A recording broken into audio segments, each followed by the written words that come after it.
umuhamagaro wakoze ku munwa wanjye ngo ndimbure izo nkuta zari zubatswe n'ab'intumwanzi Satani. Mwami numvise amakuru yawe avuye mu mpande zose z'isi, warantoranije ngo ntware ubutumwa. Numvise umuhamagaro wakoze ku munwa wanjye ngo ndimbure izo nkuta zari zubatswe n'ab'intumwanzi Satani.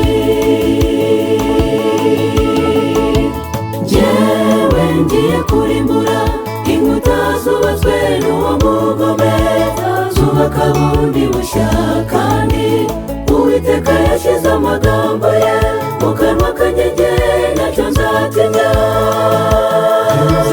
Kurimbura inkuta zubatswe n'ab'uwo mugome Satani.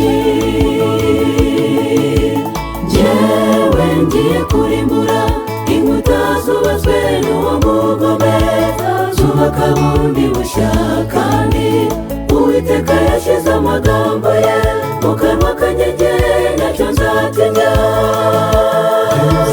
Kurimbura inkuta zubatswe n'ab'uwo mugome Satani.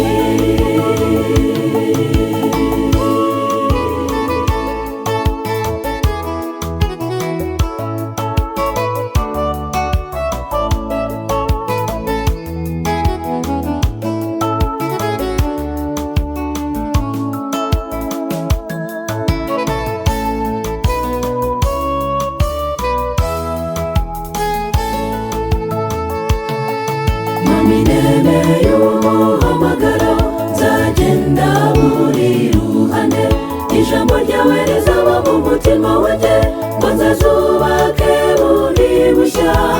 Izo nkuta zangijwe n'umwanzi, kubera ko wakoze ku munwa wanjye ngo nubake Yerusalemu.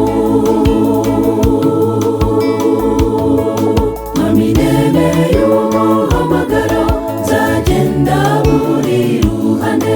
Ijambo ryawe rizaba mu mutima wanjye, ngo nzazubake bundi bushya.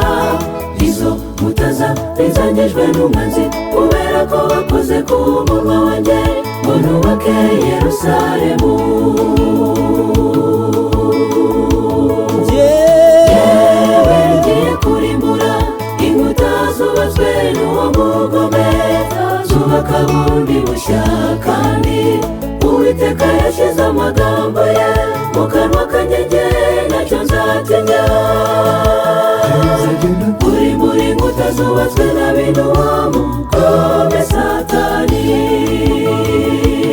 Yewe ngiye kurimbura inkuta zubatswe n'uwo mugome, zubaka bundi bushya kandi Uwiteka yashyize amagambo ye mu kanwa kanjye, njye ntacyo nzatinya.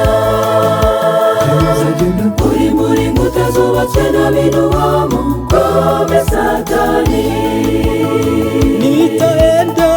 Nitaenda kukuta zilizojengwa na Ibilisi, nitazijenga upya tena. Bwana ameweka maneno yake kwenye kinywa changu, sitaogopa.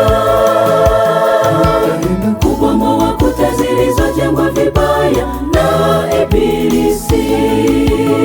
Nitaenda kubomoa kuta zilizojengwa na Ibilisi, nitazijenga upya tena. Bwana ameweka maneno yake kwenye kinywa changu, sitaogopa. Kubomoa kuta zilizojengwa vibaya na Ibilisi.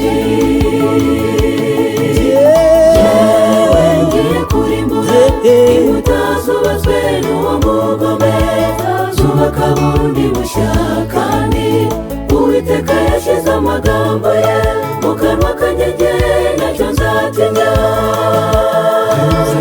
Kurimbura inkuta zubatswe n'ab'uwo mugome Satani.